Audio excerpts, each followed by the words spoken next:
À la une de ce journal, le Conseil des ministres adopte un projet de loi relatif aux armes à feu légères et de petit calibre.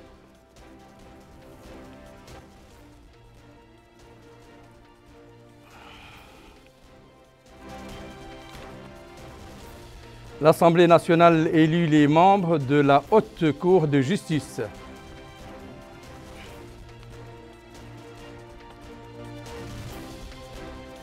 Notre pays célèbre demain la fête bénie d'El-Adha sur fond de mesures préventives contre la menace d'une troisième vague du coronavirus.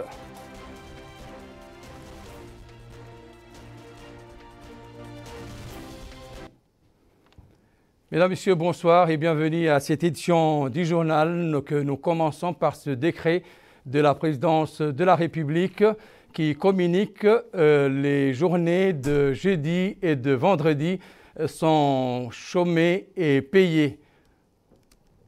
Le Conseil des ministres s'est réuni ce mardi sous la présidence de Mohamed Ould Cheikh Al Ghazouani, président de la République. Le Conseil a examiné et approuvé deux projets de loi suivant projet de loi relatif aux armes à feu légères et de petit calibre. Le présent projet de loi harmonise la législation nationale sur les armes à feu avec les minima inscrits dans la Convention des Nations Unies sur la lutte contre la criminalité transnationale organisée et son protocole additionnel relatif aux armes à feu. Projet de loi portant ratification de la Convention de la non-double imposition entre le gouvernement de la République islamique de Mauritanie et le gouvernement de l'État du Koweït, tendant à éviter les doubles impositions et à prévenir l'évasion financière en matière d'impôts sur le revenu et sur le capital, signé à Nouakchott le 27 décembre 2009. Ce projet de loi s'inscrit dans le cadre de la promotion et de l'impulsion des relations de coopération économique et commerciale entre les deux pays.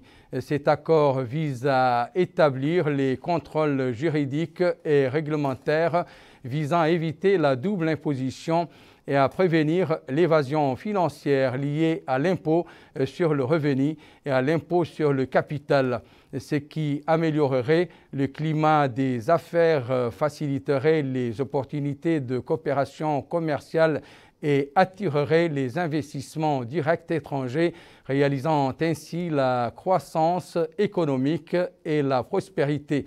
Le Conseil a également examiné et adopté les deux projets de décret suivants. Projet de décret portant nomination du président et des membres du conseil d'administration de l'Académie navale.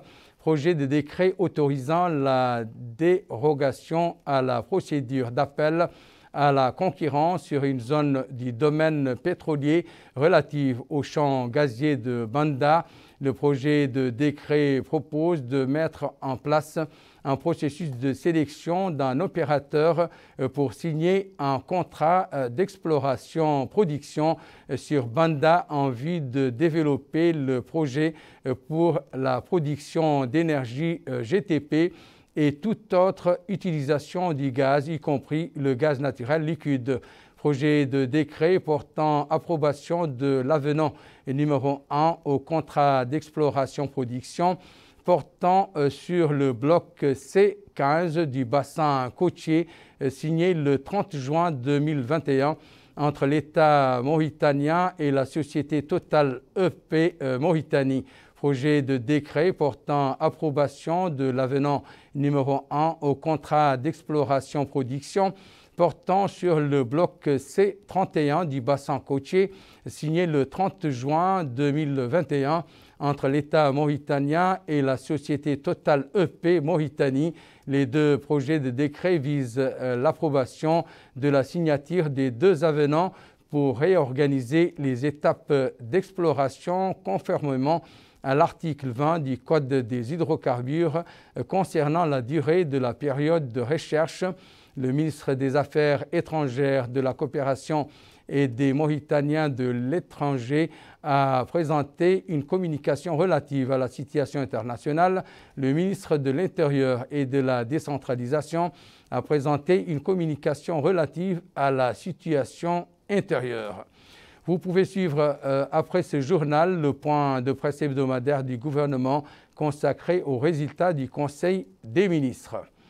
L'actualité parlementaire de ce mardi 20 juillet, marquée par l'adoption de la liste de la Haute Cour composée de 9 membres. Il s'agit en l'occurrence de Habib Brahim Dia, Jemal Oul Yedari, Ngaïdé Abdelrahman Amat, Ishaq Ahmed Miska, Lal Mbarak, Hamadi Khatri, Baba Douh Benyoug, Hamadi Sid el-Mokhtar, Mohamed Abdi, El-Eid Mohamedine Mbarak. Au cours de la même plénière, la Chambre a élu les suppléants des juges de la Haute Cour suivant le système de proportionnalité, système qui a été adopté pour le choix des juges. Il s'agit de Aïcha Amar Nouès, Mohamed Abdallahi Mahmoud El-Mokhtar Boubacar, Omar Suleiman Ndiaye, Toutou Cheikh Bouya, Mohamed Mahmoud Soumbeini, Ogo Bakari Koulibaly, Suleiman Aliba, Anissa Djainaba Issaba, Sghayir El-Atir El-Atir. Les juges et les suppléants ont prêté serment au cours de la même plénière.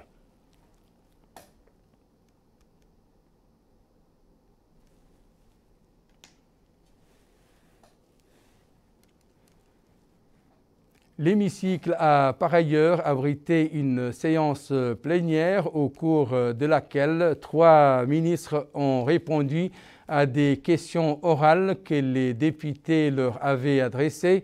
Amina Mtkhalil. La présente séance plénière a été réservée aux questions adressées au ministre de la Pêche et de l'Économie maritime, M. Dioul Zeyn, sur la question qui lui a été adressée par le député El Fadl Ould Sidati sur la situation du secteur de la pêche et des mesures prises pour le moderniser. Le député a insisté sur l'importance de ce secteur pour l'économie nationale et a précisé qu'il apporte une contribution importante au budget de l'État, en plus des nombreuses opportunités d'emploi qu'il offre. Le député a appelé le ministre à donner des précisions sur la situation actuelle du secteur, les plans d'avenir visant à le moderniser, notamment à travers l'exploitation des pêcheries et la modernisation du secteur. Dans ses réponses, le ministre a indiqué que la majorité des politiques et des plans élaborés par le secteur n'ont pas été exécutés et a souligné que ce qui a été mené jusqu'à présent, c'est la réalisation des mesures permettant aux personnes d'exercer le métier de la pêche. Il a ajouté que les investissements réalisés par le pays tout au long du littoral en matière de pêche depuis l'indépendance jusqu'à nos jours sont peu considérables. M. Dioul Zeyn a ajouté que ce qui existe actuellement comme investissement dans le domaine est relatif aux infrastructures mises en place au niveau du port de Tanit et de Ndiago, des infrastructures qui ont été réceptionnées en fin 2019. Il a également précisé que ces 2 ports ont été édifiés sans les doter de services d'électricité et d'eau et sans l'installation d'usines à leur niveau. Il a également noté que parmi les investissements menés par l'État, en plus des 2 ports de Nouakchott, il y a aussi le port de Nouadhibou qui présente beaucoup de lacunes. Le ministre a ajouté que le département a entamé une action pour l'exploitation des ports de Tanit et de Ndiago, précisant que l'un des 2 a commencé à fonctionner effectivement et que les mesures nécessaires sont en train d'être mises en place pour rendre l'autre port opérationnel. Il a souligné que la politique du secteur de la pêche doit se baser sur la recherche scientifique et le renforcement du contrôle maritime et a indiqué qu'il existe des équipes disposant de grandes capacités scientifiques mais qui n'ont pas été dotées de moyens appropriés leur permettant de dynamiser le rendement de ce secteur. Enfin, le ministre de la Pêche et de l'Économie maritime a indiqué que le nouveau plan mis en place a pour objectif de protéger les ressources halieutiques et de renforcer la flotte nationale. Il a également souligné que les multiplicités des décisions, des stratégies et des plans adoptés dans le secteur sont certainement derrière le manque de développement et du rendement des investisseurs sont certainement responsables du manque du développement et du rendement des investisseurs intervenant dans le secteur. La ministre de l'Environnement et du Développement durable, Mme Mariam Bakay, a également répondu aux questions des députés qui lui ont été adressées lors de cette séance plénière. Dans sa réponse, La ministre a expliqué que les sources de financement externes du ministère comprennent la Banque mondiale, le Fonds pour l'environnement mondial, le Fonds vert pour le climat, l'Union européenne, la République de Turquie, le Programme des Nations unies pour le développement et la coopération allemande. Elle a noté que tous les projets financés par ces sources comprennent deux aspects, un lié à la protection de l'environnement et l'autre prévoyant des interventions sociales. Elle a ajouté que les projets financés grâce à ces fonds externes sont mis en œuvre jusqu'à présent au niveau des wilayas du Trarza, Brakna, Gorgol, Guidimara, Assaba et les deux Hod.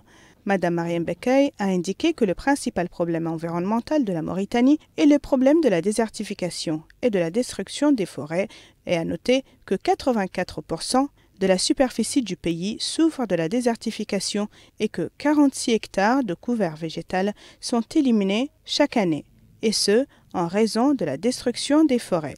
Elle a également souligné, ce qui explique, souligne la ministre, que de nombreux projets mis en œuvre par le ministère se concentrent sur ces deux axes principaux liés à la lutte contre la désertification et à la destruction des forêts. Il a signalé qu'un projet financé par la Banque mondiale avec une enveloppe financière de 4,8 millions de dollars a été mis en œuvre au cours de la période de 2018 à 2020, soulignant que ce projet a permis de reboiser 1400 hectares et de protéger 3000 hectares de réserves, en plus de son aspect d'appui aux coopératives maraîchères et aux politiques de promotion de l'énergie solaire, de réalisation de forages et de formation sur les techniques de protection de l'environnement. Elle a ajouté qu'il y a un autre projet qui a commencé à être mis en œuvre en 2018 avec un financement du Fonds pour l'environnement mondial s'élevant à 500 000 $, notant que ce projet a jusqu'à présent réalisé des opérations de stabilisation de l'avancée des dunes de sable et de protection des forêts à hauteur de 1100 hectares, ainsi que l'élaboration de réserves sur une superficie de 1200 hectares, avec le financement de 105 projets générateurs de revenus spécifiquement destinés aux femmes. La ministre a indiqué que parmi les projets mis en œuvre par le ministère figure également un projet financé par la Turquie dans le cadre de la Grande Muraille Verte avec une enveloppe financière de 300 000 $ et que ce projet a élaboré un ensemble de réserves sur une superficie de 1000 hectares. Le projet travaille avec des organisations locales et apporte un appui au profit de 200 femmes, a-t-elle assuré.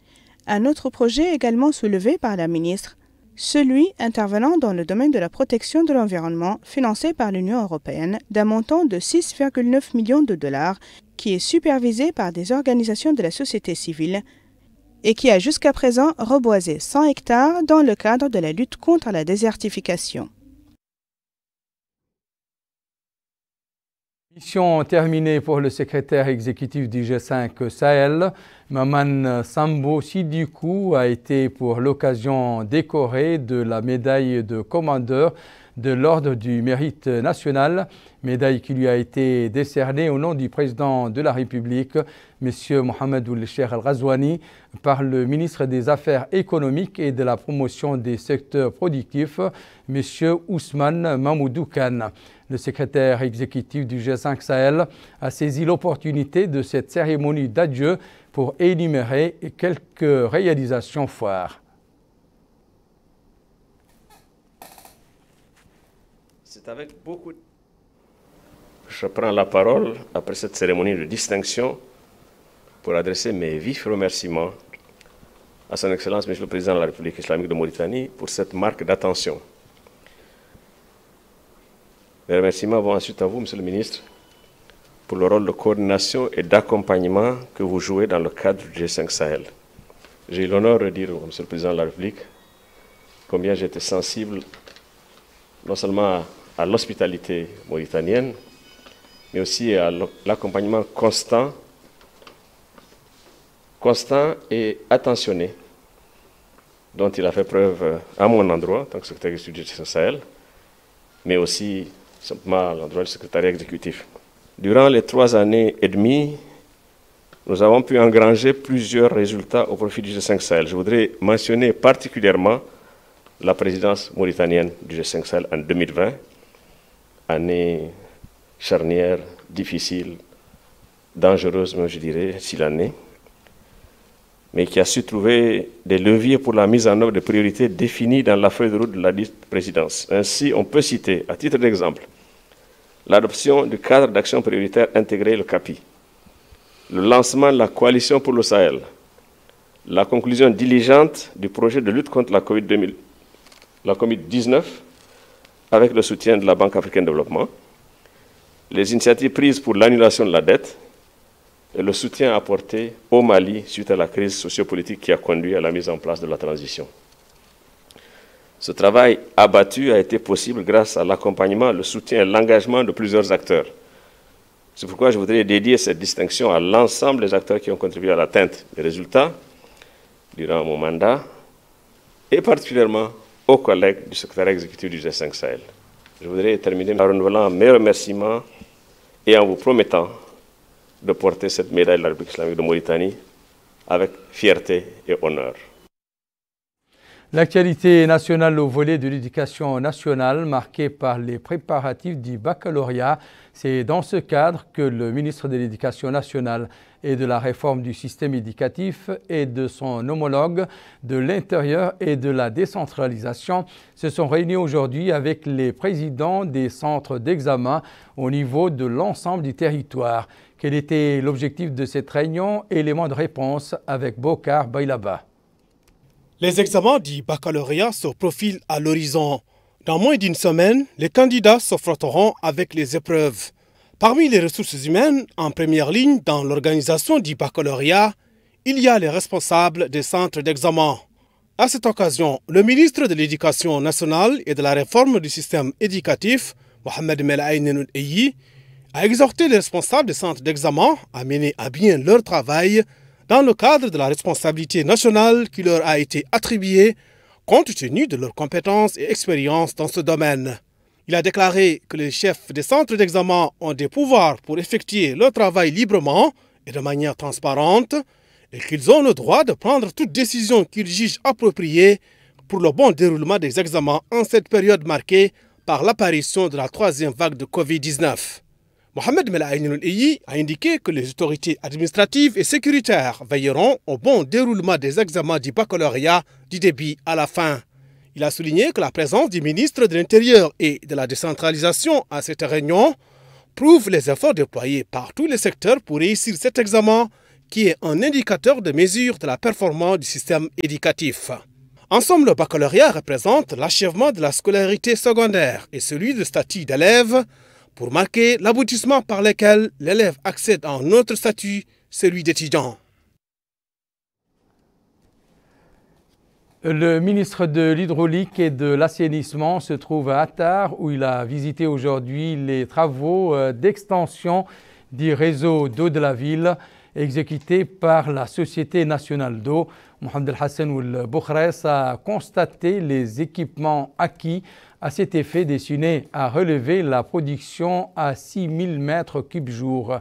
Le ministre a ensuite tenu réunion avec le staff de son département centré sur la situation de l'eau potable dans la wilaya et les moyens de trouver des solutions rapides pouvant alléger la crise consécutive au déficit en eau potable dans la ville d'Attar où plusieurs quartiers sont dépourvus de cette source de vie.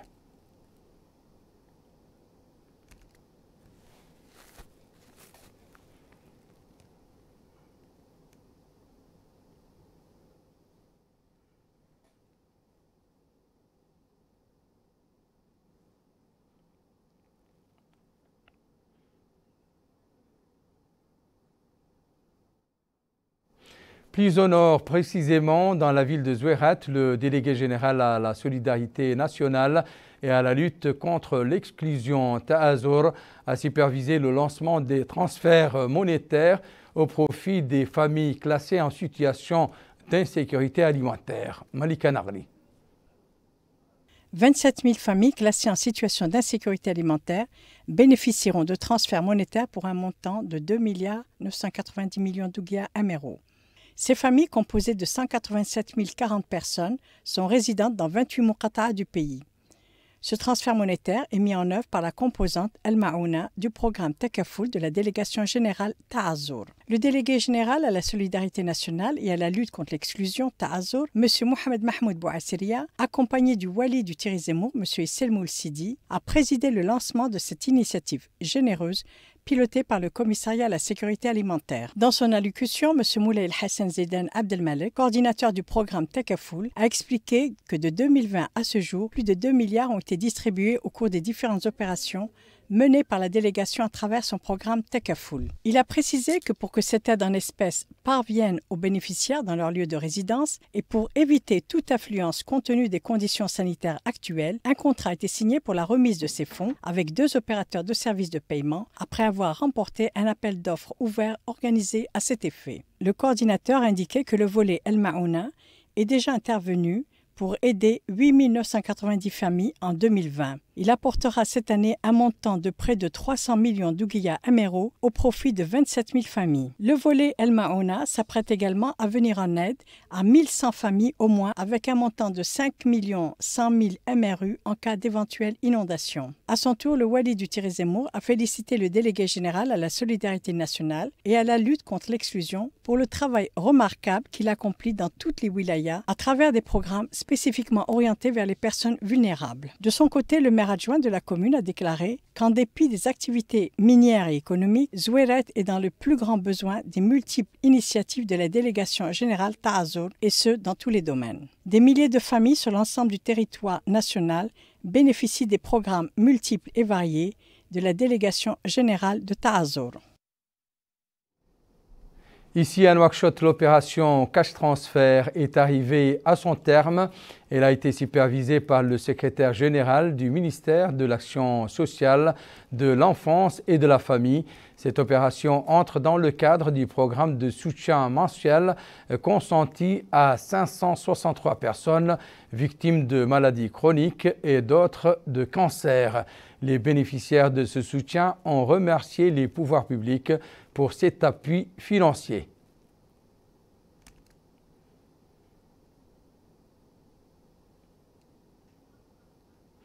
Une réunion a regroupé ce matin au siège du patronat mauritanien le président de cette instance et les commerçants importateurs à l'effet d'étudier la situation des prix et les moyens susceptibles d'approvisionner le marché national en produits de qualité et suivant des prix abordables pour les citoyens. Cette réunion fait suite aux recommandations du président de la République, M. Mohamed Ould Cheikh Ghazouani, après sa réunion hier avec le président du patronat et un groupe d'importateurs relatif justement à la sécurisation du marché et sa protection contre la fluctuation. Au volet de la sensibilisation des citoyens contre le coronavirus, le Wali de Nouakchott-Ouest s'est rendu aujourd'hui dans les marchés relevant de son autorité afin d'exhorter commerçants et clients à respecter les consignes sanitaires. Mohamed Khattab.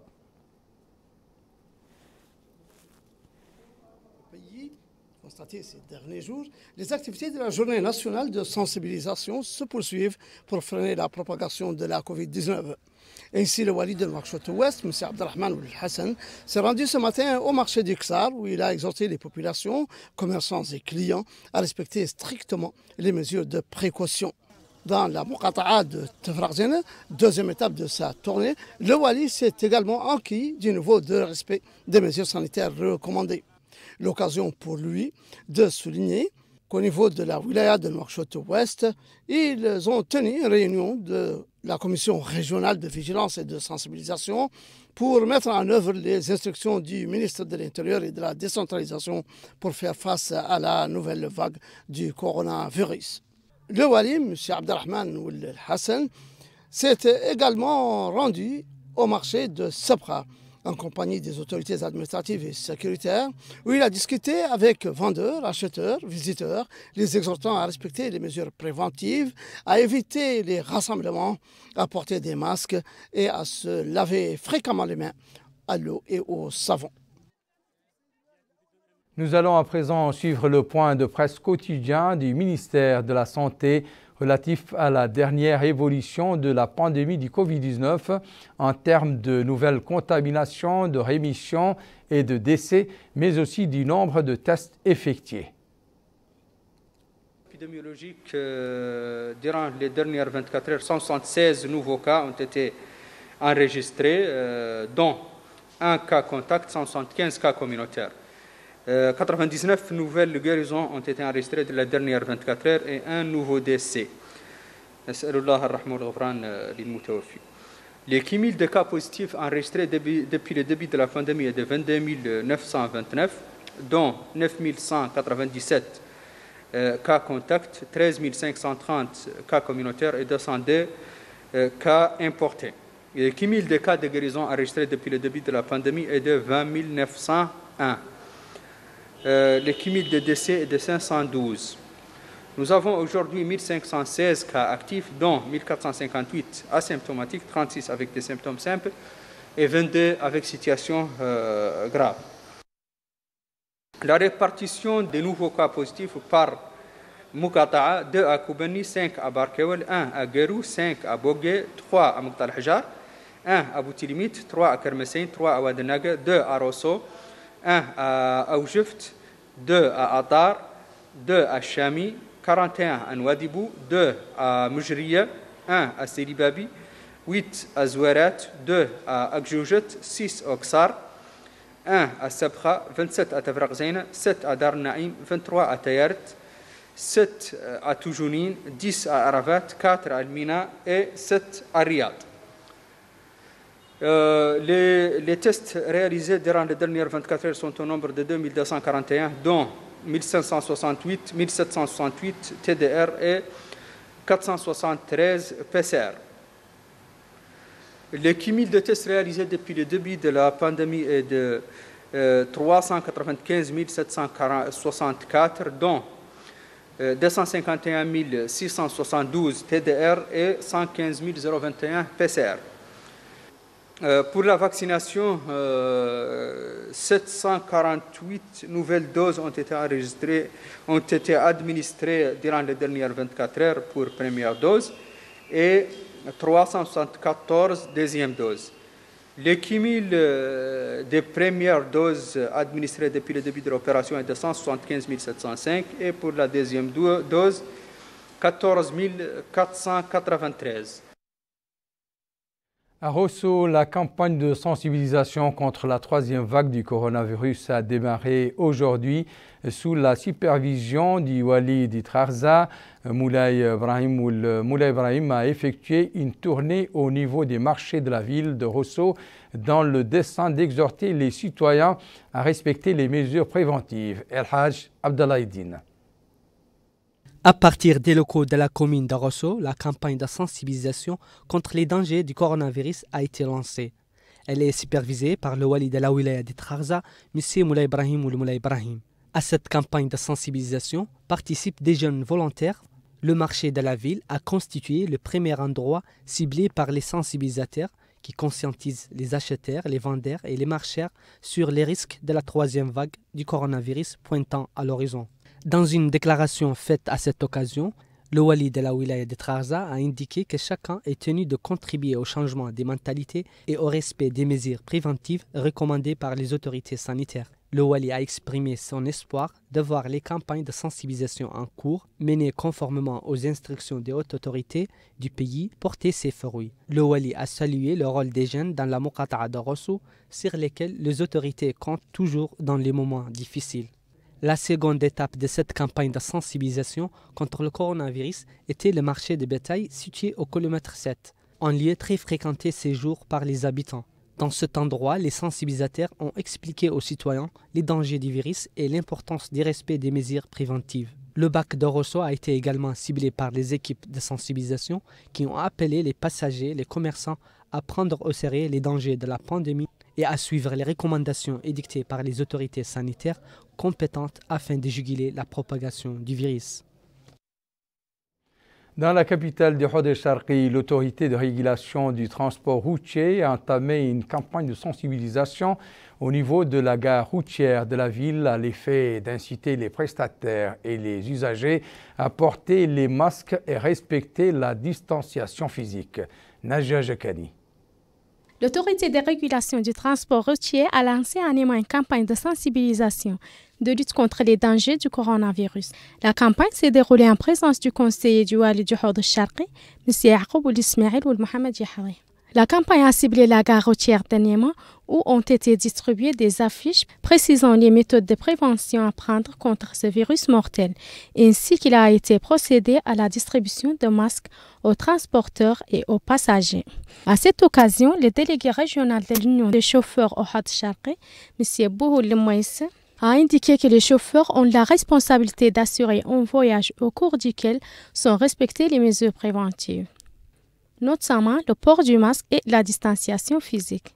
La campagne de sensibilisation se déroule actuellement dans les lieux de rassemblement tels que le marché de bétail, le marché central et les gares routières. Le conseiller du président de l'autorité de régulation du transport routier, M. Mohamed Oulboulehi, a souligné que cette campagne s'inscrit dans le cadre des efforts nationaux déployés actuellement pour sensibiliser les populations sur le respect des mesures préventives afin que les populations se rendent dans les centres de santé pour se faire vacciner.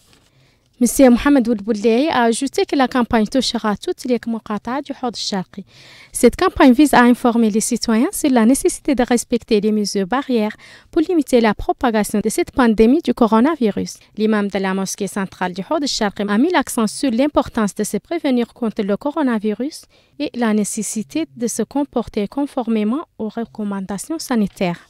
L'importance de la coopération de cette circonstance sensible relève de tous les acteurs et plus particulièrement de ceux du transport routier. À Nouadhibou, comme d'ailleurs dans le reste du pays, la fête de l'Eid al-Adha se prépare sur fond de vigilance face à une troisième vague du Covid-19, marquée entre autres mesures préventives par l'annulation de la prière collective de la fête et l'instauration du couvre-feu dès 22h. Bokar Baylaba. Notre capitale économique, Nouadhibou, à l'instar des autres villes du pays, a vécu hier sa première nuit de couvre-feu. Et pour cause, la troisième vague de coronavirus impose à la restriction des déplacements et rassemblements. Et ce sont les forces de l'ordre qui veillent au respect de ce couvre-feu. De 22h à 6h du matin, elles arpentent les grands axes de la ville pour imposer le respect de cette décision ici du comité interministériel. Et le matin venu, la ville de Nouadhibou retrouve son animation, notamment dans les gares routières prises d'assaut. La fête du mouton oblige. Certains citoyens ont fait le choix d'aller passer cette fête dans les autres villes du pays et une telle situation fait redouter l'augmentation de cas de contamination au coronavirus dans les transports publics. Pour parer à une telle éventualité, transporteurs et passagers se disent conscients de cette réalité. Ils affirment que le port de masque est obligatoire. D'ailleurs, les éléments de la direction régionale du transport sont déjà en action. Ils sillonnent les gares routières pour distribuer des masques. Mokhtar Ould Mohamed Baba et le directeur régional du transport au niveau de Dakhlet Nouadhibou affirment que les dispositions ont été prises pour que les conducteurs et les passagers respectent les mesures préventives à la lettre. Si les gares routières sont prises d'assaut, que dire des marchés? Là aussi, on observe une forte affluence. Les clients se bousculent pour s'offrir bien entendu des vêtements pour la fête, mais certains font fi des gestes barrières. du respect des gestes barrières. Ils sont énaillés par une envie débordante de rentrer à la maison avec des sacs pleins d'habits. En dépit de l'amnésie qui frappe certains habitants, d'autres restent conscients du fléau qui perce la ville, à savoir la pandémie de Covid-19. Ils affirment que les mesures préventives ne doivent pas être reléguées aux oubliettes. Autre endroit à forte fréquentation populaire, il s'agit du marché du bétail. Certes, c'est le mouton qui est le plus désiré ici, mais cela ne doit pas faire oublier la santé. Celle-ci n'a pas de prix, mais elle a un coût. Et pour que le coût ne soit pas trop salé, le respect des mesures préventives s'impose. Vendeurs et acheteurs semblent bien comprendre cette réalité. S'offrir au mouton pour la fête, c'est bien, mais rester en bonne santé, c'est mieux. Nous allons à présent avec Mohamed Khatta découvrir l'ambiance des préparatifs de la fête du sacrifice dans les villes d'Attar, Kaïdi, Kifa et Ayoun, tels que nous l'ont restitué nos confrères sur place. Les préparatifs de la fête du Eid al-Adha vont bon train. Les marchés regorge de produits, les commerçants exposant leurs marchandises et les visiteurs allant et venant d'un bout à l'autre faire leurs achats. Pourtant, la flambée des prix reste le souci premier des usagers du marché qui ne le cachent pas.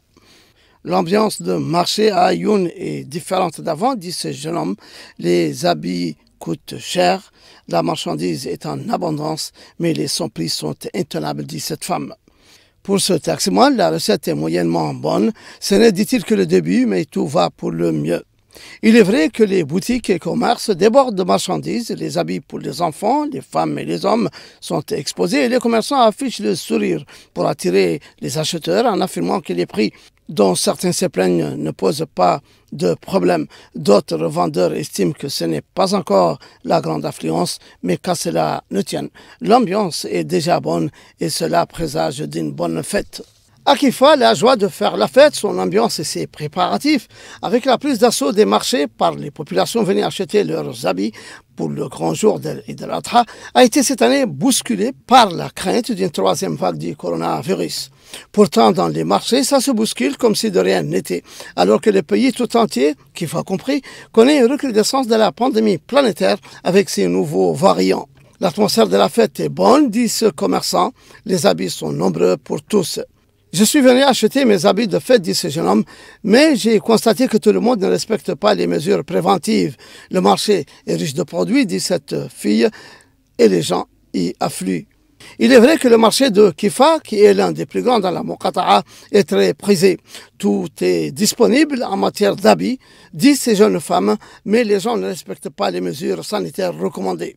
Pourtant, les campagnes de sensibilisation ne manquent pas, autant à l'entrée du marché qu'à l'extérieur, mais le premier responsable reste le citoyen auquel incombe la responsabilité de prendre conscience du danger que représente la circulation de ce virus et l'importance et l'impérieuse nécessité de respecter les mesures préventives pour s'en prémunir. À Kayedi, la crainte d'une troisième vague de la pandémie du coronavirus plane sur les commerces, notamment celui des habits, qui connaissent un engouement sans précédent à l'occasion de la fête d'Eid al-Kabir, même si une certaine négligence des mesures préventives est constatée ici et là chez les usagers venus faire leurs emplettes. Un relâchement dénoncé par des commerçants qui affirment que les mesures sanitaires recommandées ne sont pas respectées. Selon ce vendeur, les gens respectent peu les mesures de précaution, ne portent pas de masque, font fi de la distanciation sociale. Tel est le cas également au marché du bétail où la négligence des mesures préventives est visible, même si certains souhaitent que chacun se protège. Pour ce revendeur, le bétail est en nombre, mais les gens craignent la circulation du virus. Pour ces autres, les prix des moutons varient entre 60 et 70 000, mais l'argent manque et les gens ne peuvent acheter que suivant leur capacité. L'affluence n'est pas grande, mais l'espoir est là. Comme quoi, les préparatifs de la fête vont bon train ici et là, mais la crainte d'une troisième vague est bien dans les esprits et seul le respect des mesures de prévention garantit de l'éviter. À Attar, les marchés sont pris d'assaut par les femmes et les pères de famille à quelques heures de la fête de l'Eid al-Adha al-Mubarak. Ici, on se bouscule au beau milieu des étals, qui voulant des chaussures, qui des habits, qui cherchant des yeux sans savoir quoi choisir, qui essayant de négocier des prix jugés très élevés. Les mesures barrières contre le coronavirus ne sont pas respectées, voire oubliées, le temps de faire ses emplettes. Nous souhaitons que les prix soient revus à la baisse, dit cette femme. Rien de neuf, dit cet homme âgé, en ce qui concerne les prix qui sont toujours très élevés. Quant aux produits, les gens affluent pour acheter, même si c'est cher. Pour cette autre femme, la journée démarre bien, l'engouement des populations est remarquable. Il est vrai que même si femmes et enfants ont pris d'assaut les marchés des habits, celui du bétail n'est pas en reste. Les mouvements des va-et-vient dénotent de l'empressement des visiteurs pour acquérir leurs moutons le plus tôt possible. J'ai acheté un mouton à 85 000, dit ce monsieur, et une chèvre pour quelqu'un à 30 000 ouguiyas. Les prix ont flambé et tout est cher. Selon ce revendeur, cette hausse vertigineuse des prix est due au fait qu'ils importent le bétail depuis l'est du pays et il leur revient très cher. Les prix des moutons varient entre 70 000 et 80 000 ouguiya, celui des chèvres entre 55 000 et 60 000 ouguiya. Nous avons amené des moutons de Nouakchott, 17 autres, et nous en avons vendu beaucoup, et il nous en reste encore. C'est dire qu'à un jour de la fête de Eid al-Adha el-Mubarak, les préoccupations sont portées sur les préparatifs, en particulier l'achat d'habits neufs et de moutons, qui constitue entre autres le véritable casse-tête pour les pères de famille, même si la pandémie du coronavirus complique davantage ces préparatifs. Avant de refermer ce journal, nous allons suivre ce coup de projecteur d'Amina Mentrlil sur le regain d'activité au niveau des gares routières, des marchés vestimentaires et de bétail pris d'assaut ces jours par un nombre impressionnant de clients.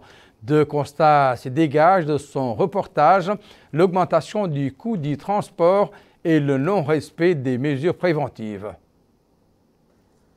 La fête de l'Aïd al-Adha, appelée également la fête de Tabaski, est une fête qui ne passe pas inaperçue, surtout au niveau de Nouakchott, où l'ambiance festive touche quasiment tous les secteurs. Au niveau des échanges commerciaux, les marchés des habits connaissent une affluence massive des familles qui viennent acheter d'abord les habits des enfants, ensuite ceux des femmes et parfois un ou deux boubous pour les hommes les plus chanceux. Au niveau des marchés principaux de Nouakchott, on n'a que l'embarras du choix. Les nouveaux horaires du couvre-feu et le compte à rebours pour la fête poussent les citoyens à profiter au maximum du temps restant pour terminer les préparatifs de la fête au plus vite possible. Cette citoyenne demande à tous de ne pas oublier le port du masque dans un contexte national marqué par l'augmentation des cas de contamination au coronavirus, que ce soit au marché, dans la rue ou encore dans les lieux de transport. Au niveau du marché de bétail, les commerçants déplorent le laxisme constaté quant à l'application des mesures préventives, malgré la conviction des citoyens de la nécessité du port du masque. S'agissant de l'approvisionnement du marché, cet éleveur affirme que les moutons sont disponibles en très bon état et à un grand nombre, mais que le mouvement du marché reste en dessous des aspirations des éleveurs à cause des prix élevés du bétail. Des prix qui, précisent ces deux citoyens, sont hors de portée.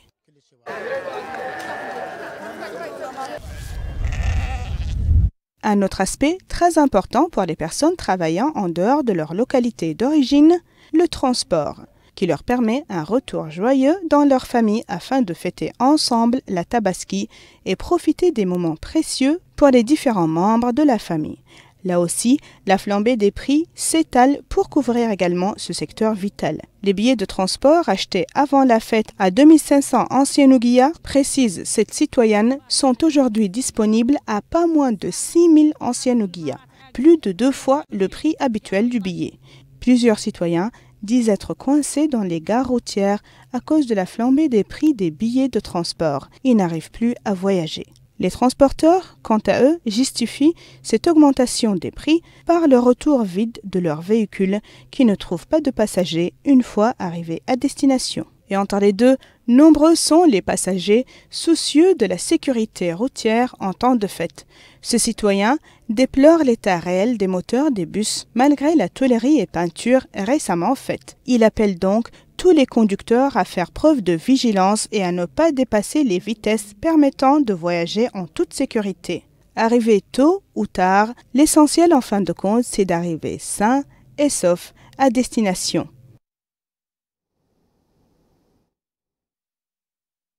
Le rappel à présent des principaux titres de cette édition. Le Conseil des ministres adopte un projet de loi relatif aux armes de feu légères et de petit calibre.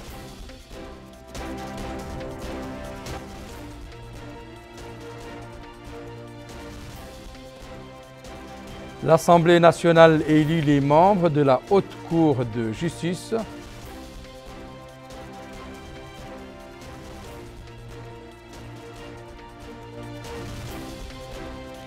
Notre pays célèbre demain la fête bénie de l'Eid al-Adha sur fond de mesures préventives contre la menace d'une troisième vague du coronavirus.